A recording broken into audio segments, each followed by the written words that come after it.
अब यूपीएससी की तैयारी के लिए दिल्ली या इलाहाबाद आने की जरूरत नहीं है, क्योंकि सिविल्स डेली कराने जा रहा है आपकी प्रिपरेशन सीडी यूट्यूब क्लासेस के माध्यम से, जहां हम लेकर आ रहे हैं डेली बेसिस पर करंट अफेयर्स और स्टैटिक पोर्शन के टॉपिक्स, प्रीलिम्स, मेंस और इंटरव्यू को मद्देनजर रखते हुए तमाम वीडियो लेक्चर्स और मेंटरशिप गाइडेंस, वो भी बिल्कुल निशुल्क। हम अपना टाइम इन्वेस्ट करते हैं ताकि आप अपना कीमती वक्त सही जगह, सही डायरेक्शन में इस्तेमाल करें। Press the bell icon and subscribe to our channel to follow #CDRituals।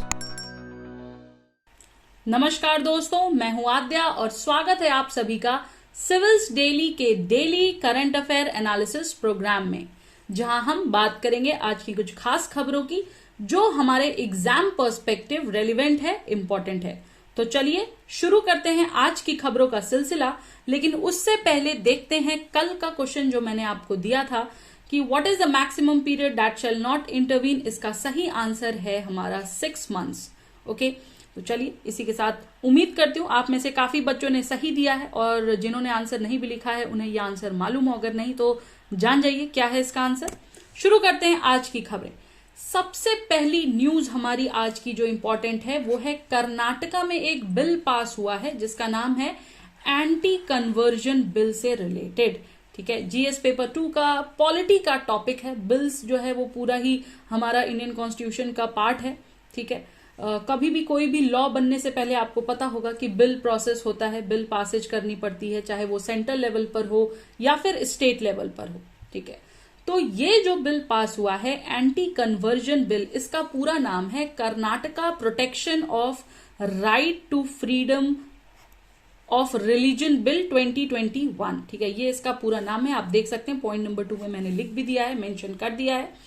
ये जो बिल है इसका क्या उद्देश्य है? ठीक है, तो इसका उद्देश्य यही है कि जो फोर्सफुली कन्वर्जन्स हो रहे हैं रिलीजन में उनको रोका जाए। ठीक है, अब ये bill it will envisage stringent provisions for forced और induced conversions। कई बार क्या होता है, कुछ लुभावनी चीजें बोलकर या कुछ अल्योर करके भी कन्वर्जन्स कराए जाते हैं। तो गवर्नमेंट जो है वो चाहती है कि ये कन्वर्जन्स फोर्सफुल बेसिस पे ना हो, इसलिए उन्होंने ये बिल लाया है। और इस बिल के तहत कौन कौन से कन्वर्जन्स जो हैं वो प्रोहिबिट किए गए हैं वो यहाँ 3rd पॉइंट में मेंशन्ड है, जैसे कि miss representation, force, allurement, fraudulent means, marriage, coercion and undue influence। लेकिन अगर आप willfully खुद का रिलीजन कन्वर्ट करना चाहते हो, खुद दूसरे धर्म से जुड़ना चाहते हो, तो वो आप कर सकते हो। 2 चीजें वहां पर आपको ध्यान रखनी है, एक कि आपको प्रायर इन्फॉर्म करना पड़ेगा और दूसरा कि ड्यू प्रोसेस ऑफ इंक्वायरी को फॉलो करना पड़ेगा। ठीक है, तो मतलब विलफुल कन्वर्जन्स नहीं बैंड है, बट उसके लिए भी एक प्रोसीजर है जो आपको फॉलो करना है। अब ये देखिए होता क्या था कि कंप्लेंट्स जो हैं वो आती थी, तो उसके तहत भी इस बिल में एक प्रोविजन रखा गया है। इस बिल के अंतर्गत कहा गया है कि भाई जो कन्वर्जन्स फोर्सफुली हो रहे हैं, ठीक है, या किसी दबाव में किसी प्रेशर के कारण करवाए जा रहे हैं, उनके खिलाफ उन कन्वर्जन्स के खिलाफ जो है कंप्लेंट हो सकती है। और कंप्लेंट कौन कर सकता है उसका जो रेफरेंस है वो यहां पर दिया गया है कि वो कन्वर्जन्स फाइल की जा सकती हैं फैमिली के मेंबर द्वारा। किसी भी फैमिली पर्सन ने वो जो है वो इस कन्वर्जन पे कंप्लेंट फाइल कर सकता है, जो उस बंदे की फैमिली जो कि कन्वर्ट होने जा रहा है, या फिर any other person who is related और associated to the person getting converted. ठीक है, तो ये लोग भी कंप्लेंट्स फाइल कर सकते हैं।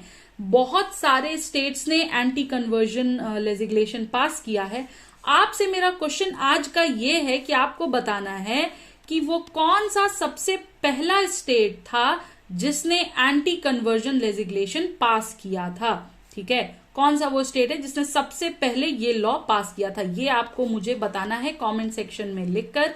ठीक है, फटाफट से इसको लिख डालिए और बता दीजिए कि वो कौन सा स्टेट था। और अगर आपको नहीं पता है तो फिर कल हम इस पर डिस्कस भी करेंगे, बट उम्मीद करती हूं कि आपको मालूम होगा इस चीज पे। हुआ ये है, जो अगर हम न्यूज़पेपर क्लिपिंग पर जाएं तो ये हुआ था कि ये बिल जो है फाइनली पास हो गया कर्नाटका में। जो असेंबली है उसने वॉइस और वोट के साथ कांग्रेस के अपोजिशन के बावजूद भी इस बिल को पास करवा लिया है। ठीक है, तो यही चीजें। अब यहाँ पर देखिए एक मुद्दा ये उठा कि बीजेपी ने कहा कि जो कांग्रेस के वो थे, लीडर थे बेसिकली यहाँ पर कर्नाटका में, कि जो जब सिद्धारमैया जी की गवर्नमेंट थी, कब 2016 में, राइट, तो भी ऐसा ही एक सिमिलर बिल देखने को मिला था। लेकिन जो सिद्धारमैया जी हैं उनको जो है पता नहीं था इस बारे में, और वो जो है इस चीज से काफी he was taken aback and in reply to it he argued कि भाई वो बिल जो था वो ड्राफ्ट में ही था, हमने उसको कभी भी कैबिनेट में चर्चा के लिए नहीं लाया। ये कहकर इन्होंने अपना जो रिप्लाई बैक था या जो अपनी जवाबदेही थी वो पूरी की है। ठीक है, बट फाइनली ये पूरा बिल पास हो गया है। तो इस बिल से जो रिलेटेड इंपॉर्टेंट चीजें हैं वो आपको मैंने बता दी। ठीक है, चलिए आगे चलते हैं। दूसरी जो खबर है हमारी, वो महाराष्ट्र में भी एक बिल पास हुआ है। उसका नाम है शक्ति बिल। ठीक है, शक्ति बिल जो है उसकी बात की गई है, महाराष्ट्र का बिल है। बहुत ही इंपॉर्टेंट बिल है ये, बिकॉज ये कहीं ना कहीं वुमेन और चाइल्ड राइट्स को प्रोटेक्ट करता है, जो शक्ति बिल है हमारा। और आपको पता होगा निर्भया कांड हुआ था। निर्भया कांड के बाद बहुत सारे ऐसे बिल्स पास हुए हैं जिसमें कि ये for the safety of women and children specially. ठीक है, तो उनमें से एक ये बिल है। अगर कभी भी हमें मेंस का क्वेश्चन आता है या फिर कहें कि एस्से में हमें लिखना होता है, तो हम इस बिल को कोट कर सकते हैं। तो इसका प्लीज नोट बना लीजिएगा। अब ये बिल ऐसा कहा जा रहा है कि इसको पास किया गया है दिशा एक्ट के तहत। ठीक है, दिशा एक्ट की लाइन में ही इसको भी पास किया गया। दिशा एक्ट क्या था? आंध्र प्रदेश ने दिशा एक्ट पास किया था 2019 में, 2019 में दिशा एक्ट लागू किया गया था, और दिशा एक्ट आंध्र प्रदेश का बिल है। तो कहीं ना कहीं उसी बिल की राह पर जो है महाराष्ट्र शक्ति बिल जो है उसको जो है वो किया गया, और यूनानिमसली जो है इसको क्लियर किया गया। इसको शक्ति क्रिमिनल लॉज अमेंडमेंट बिल 2020 भी कहा जाता है। ठीक है, और ये किसके अगेंस्ट है? It is against crimes on women and children. Okay, ये चीजें। दूसरी चीज, ये जो बिल है ये अपने साथ साथ ये जो है सीआरपीसी की कुछ उस पर जो है ये काम करता है, आईपीसी के तहत भी ये काम करेगा, and it will be dedicated for the protection of children from sexual offences. इनको प्रोहिबिट करना है, जो कि होना भी चाहिए। ठीक है, और ये कहा गया है कि जो ट्रायल की पीरियड जो है अभी तक 60 डेज की थी, उसको कट शॉर्ट करके इस बिल के तहत 30 डेज किया गया है। यानी कि जो लेजिग्लेशन होगा वो जो है 30 दिन के अंदर इसमें होना होगा। बोला गया है कि a time limit of 30 days to complete the probe from the day of registering the complaint. ठीक है, and places the owners on the social media platform. ये सोशल मीडिया प्लेटफॉर्म और इंटरनेट डेटा प्रोवाइडिंग कंपनीज को किया गया है to share data for the police investigation. Okay, और एक बहुत बड़ी चीज जो इस बिल में कही गई है, that is about the capital punishment. Okay, capital punishment की बात की गई है in the case of rape. ठीक है, और ये होना भी चाहिए। आप देखिए बहुत से ऐसे देश हैं जहां पर इतना स्ट्रिक्ट कानून है इन चीजों को लेकर, वहां पर ऐसी दुखद घटनाएं होती ही नहीं है, राइट। तो इतनी बड़ी डेमोक्रेसी, जो कि आज की डेट में जो हमारे पूरे विश्व लेवल पर यूके, यूएस, चाइना जैसे डेवलप्ड कंट्रीज से हम हर चीजों में कॉम्पीट कर रहे हैं, वहां पर हमारे देश में बच्चे, महिलाएं सिक्योर नहीं है, सेफ नहीं है। तो ये एक बहुत दुखद बात है, और इन्हीं चीजों को काउंटर करने के लिए ऐसे बिल्स लाए जा रहे हैं। मेरा तो ये मानना है कि हर स्टेट में ऐसे बिल्स आने चाहिए, राइट। दूसरी चीज जो कही गई है इस बिल में, that this bill will include provision to punish persons filing false rape cases to threaten, extort और defame the accused। ये भी होता है, राइट। क्या किया जाता है कि भाई इन ऑर्डर टू किसी को फंसाने के लिए लोग कई बार फॉल्स केसेस भी कर देते हैं। तो उन चीजों से भी बचाने के लिए इस बिल में प्रावधान दिए गए हैं। ये भी कहा गया कि जो लोग फॉल्स केस करेंगे उनके खिलाफ भी इंक्वायरी बैठेगी, उनके खिलाफ भी केस दर्ज होगा। ओके, ये थी हमारी आज की दूसरी खबर। चलते हैं नेक्स्ट न्यूज पर। हमारी नेक्स्ट न्यूज है related to green scheme. Tamil Nadu के सीएम हैं मिस्टर M.K. स्टैलिन, ठीक है। इन्होंने एक स्कीम लॉन्च की है जिसका नाम है ग्रीन स्कीम। अब देखिए, वैसे तो नाम इसका ग्रीन स्कीम है, लेकिन इसके तहत yellow bags, okay, yellow bags का यूज के प्रति जो है प्रमोट किया जा रहा है। ये स्कीम, जैसा कि नाम है ग्रीन, उसी से रिलेटेड है, टू स्टॉप और to prohibit the use of plastics, ठीक है। डिस्करेज करने के लिए जो प्लास्टिक बैग्स का यूज होता है, ठीक है, उसको डिस्कार्ड करने के लिए ही ऐसी स्कीम लाई गई है। और जो हमारे सीएम हैं तमिलनाडु के M.K. स्टैलिन साहब, इनका कहना है, इन्होंने ये स्कीम, पहली बात तो ये कहाँ लॉन्च की है, तो इन्होंने ये स्कीम लॉन्च की है मीदम मंजपई में, ठीक है। एंड क्यों लॉन्च की है? To promote the usages of cloth bags by general public, okay. ये जो इन्होंने स्कीम की वो इसीलिए की कि प्लास्टिक बैग्स का यूज रोका जा सके। अब इस पूरे कैंपेन को लॉन्च किया गया था कलईवनार अरंगम में, ठीक है। और उन्होंने यहां पर यही बात करी कि आपको याद होगा, हम पहले के जमानों में जो है येलो बैग्स का यूज किया जाता था, क्योंकि येलो कलर ऑस्पिशियस माना जाता है, ठीक है। ऑस्पिशियस माना जाता है, शुभ माना जाता है। बेसिकली स्पेशल ओकेजन्स पर हम येलो बैग्स का यूज करते थे। तो क्यों ना हम प्लास्टिक बैग्स की जगह पर जो है फिर से क्लोथ के या फिर येलो कलर के बैग्स, क्लोथ के बैग्स जो हैं येलो कलर या किसी और रंग के बैग्स को हम यूज करें और प्लास्टिक्स को रिप्लेस करें। क्यों? क्योंकि प्लास्टिक हर तरीके से जो है वो खतरनाक है। इन्होंने ये भी बताया कि अगर हम प्लास्टिक को फेंक देते हैं, it would take several years for it to be decomposed and this will also affect the soil, ठीक है। सॉइल क्वालिटी अफेक्ट होगी हमारी यहाँ पर। दूसरी चीज, सॉइल अगर खराब होगी तो उसका इफेक्ट कहीं ना कहीं एग्रीकल्चर पर भी पड़ेगा, राइट। और अगर एग्रीकल्चर पे इफेक्ट पड़ा तो वो कहीं ना कहीं ह्यूमन बींग्स, कैटल्स, इन लोगों पर भी अफेक्ट पड़ेगा। और इतना ही नहीं, अगर हमने इन प्लास्टिक्स को वाटर बॉडीज में फेंका तो जो वाटर बॉडीज में जो रहने वाले ऑर्गेनिजम्स हैं, ठीक है, they will be affected, water will be polluted, ठीक है। तो इसलिए इन चीजों को हमें रोकना चाहिए। इसी तरीके से इन्होंने सी के बारे में भी कहा कि जो सी है हमारी, it will also get affect when single use plastic products are thrown into it. तो हमें इन चीजों की रोकथाम करनी चाहिए, कम से कम इसका यूज करना चाहिए और ज्यादा से ज्यादा जो है हमें क्लोथ के बैग्स जो हैं वो यूज करने चाहिए। इन्होंने ये भी कहा कि जो गवर्नमेंट है वो अकेले ये सिर्फ स्कीम लॉन्च करने से ये जो प्लास्टिक का यूज है वो बंद नहीं होगा, तो कहीं ना कहीं जनरल पब्लिक को इसमें हाथ मिलाना पड़ेगा। क्योंकि लोग अगर प्लास्टिक को डिस्कार्ड करेंगे, प्लास्टिक प्रोडक्ट्स को डिस्कार्ड करेंगे, तो वाकई में एक डेफिनिट चेंज आएगा एनवायरनमेंट में, ठीक है। ये थी हमारी ग्रीन स्कीम से रिलेटेड खबर। जब भी एनवायरनमेंट रिलेटेड एसेज आते हैं या हमारे क्वेश्चंस आते हैं, वहां पर हम इसे कोट कर सकते हैं।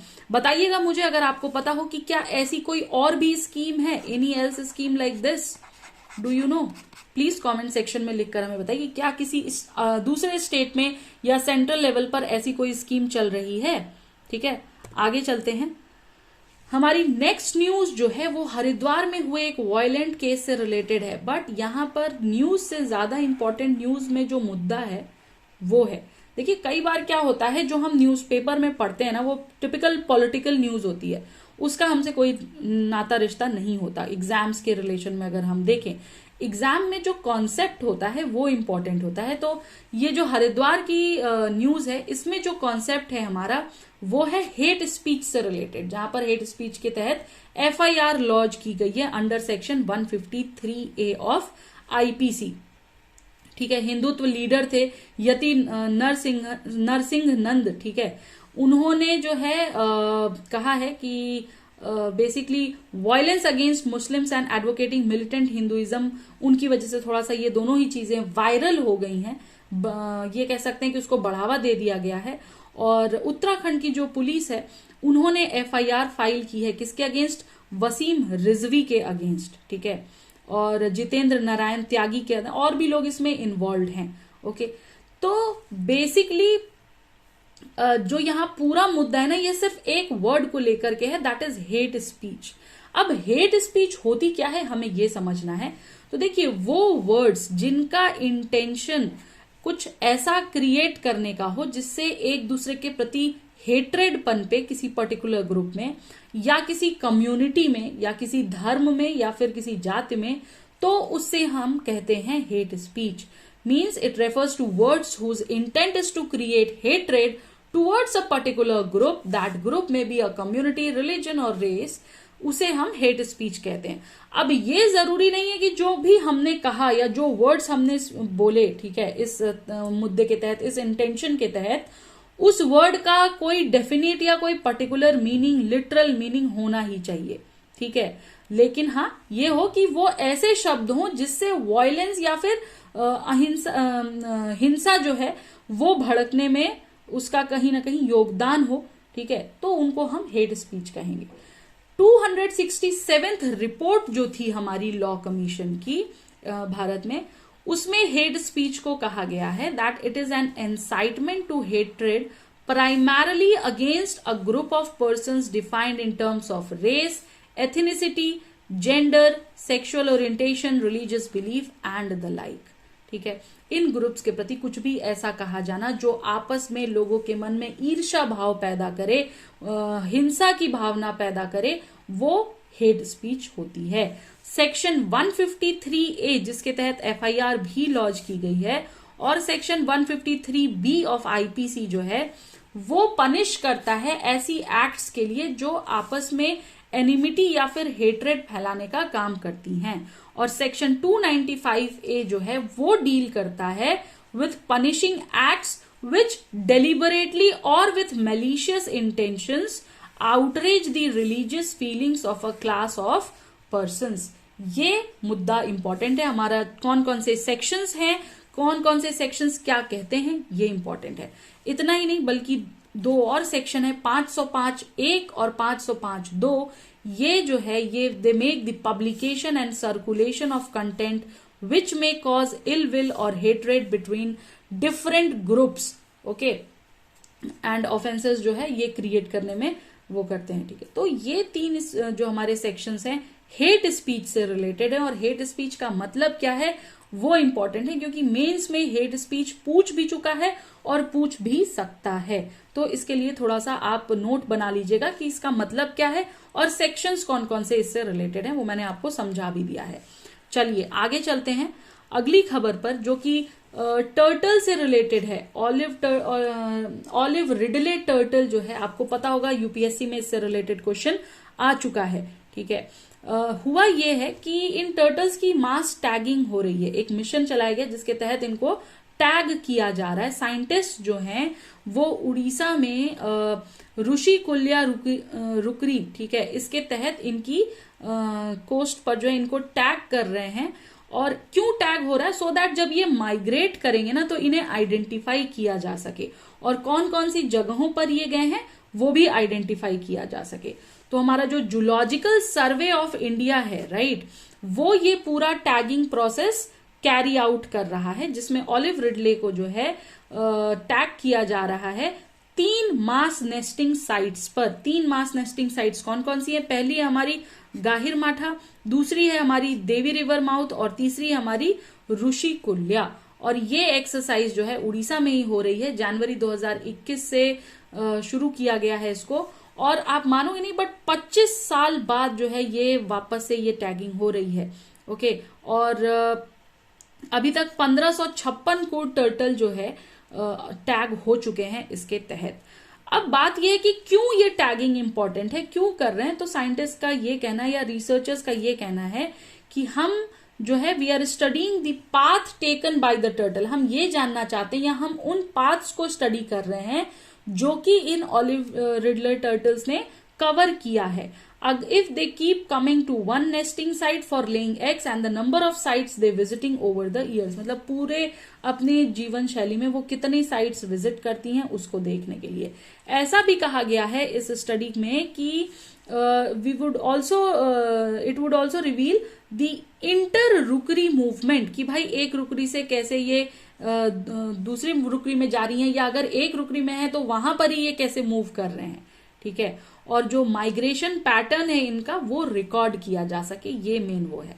अब कुछ लोग बोलेंगे कि भाई टैग कर रहे हैं ये हार्मफुल है, तो उसके लिए भी इन्होंने कहा है कि देखिए हम मेटल टैग्स फिक्स कर रहे हैं टर्टल्स को वो जो है वो नॉन कोरोसिव है, पहली चीज। और दूसरी चीज कि वो किसी भी तरीके से एनिमल को हार्म नहीं करेंगे, एनिमल की बॉडी को हार्म नहीं करेंगे, और हम जब भी चाहें बाद में उसको निकाल सकते हैं। They can be removed later, okay. और इतना ही नहीं, बल्कि जो ये टैग हैं इनमें एक यूनिक नंबर दिया गया है containing the details such as name of the organization, country code and email address. ठीक है, तो सोचिए इतनी सारी चीजों को कितना हाईटेक बनाया जा रहा है कि भाई अब ये कहीं भी जाएंगे तो पता लगा सकते हैं हम कि ये कहां से होते हुए आए हैं। और रिसर्चर ने ये भी कहा कि इन केस अगर कोई दूसरा रिसर्चर इन टैग टर्टल्स के कांटेक्ट में आता है तो वो जो है उनकी लोकेशन और ईमेल के बारे में बता सकते हैं, हमें लॉन्गिट्यूड और लैटिट्यूड के बारे में बता सकते हैं कि किस एरिया में वो हैं। और ये पूरी चीज जो है it can be established network working on the turtles. ठीक है, तो ये सारी चीजें, और जो पूरा टारगेट है वो ये कि भाई 30,000 टर्टल्स को टैग किया जाए 10 सालों के अंदर। ठीक है, 30,000 टर्टल्स को टैग किया जाए 10 सालों के अंदर। कुछ और इन्फॉर्मेशन टर्टल से रिलेटेड जान जाते हैं। जीएस पेपर 3 का इशू है। ऑलिव रिडले टर्टल जो है वो दुनिया में सबसे छोटे और मोस्ट अबंडेंट सी टर्टल है। ठीक है, smallest and most abundant of all sea turtles. और ये जो है ये कार्निवोरस होते हैं and they get their name from their olive coloured carapace. ठीक है, और ये wild life protection act 1972 schedule 1 के तहत भी इनकी गणना होती है, प्रोविजंस के अंडर आते हैं। IUCN रेड लिस्ट में इनकी जो स्थिति है वो वल्नरेबल की है, इनका वल्नरेबल स्टेटस है, ये नोट कर लीजिएगा, ये पूछ चुका है हमसे एग्जाम में। और सिटीज जो है, साइट्स या सिटीज हम इसको कहते हैं, CITES अपेंडिक्स 1 में भी इनका मेंशन है। कहाँ पाए जाते हैं, इनका हैबिटेट कैसा होता है, तो warm waters of Pacific, Atlantic and Indian oceans के आसपास ये पाए जाते हैं, ये भी नोट कर लीजिएगा। सेंटेंस बेस्ड में पूछ सकता है ओशन का नाम चेंज करके। ठीक है, तो ये याद रखना हमें कि ये वार्म वाटर्स में मिलते हैं। दूसरी चीज, उड़ीसा में जो गहिरमाठा मरीन सेंचुरी है वो नोन है वर्ल्ड्स लार्जेस्ट रुकरी के लिए। रुकरी क्या होता है, रुकरी जो है वो कॉलोनी ऑफ ब्रीडिंग एनिमल्स है।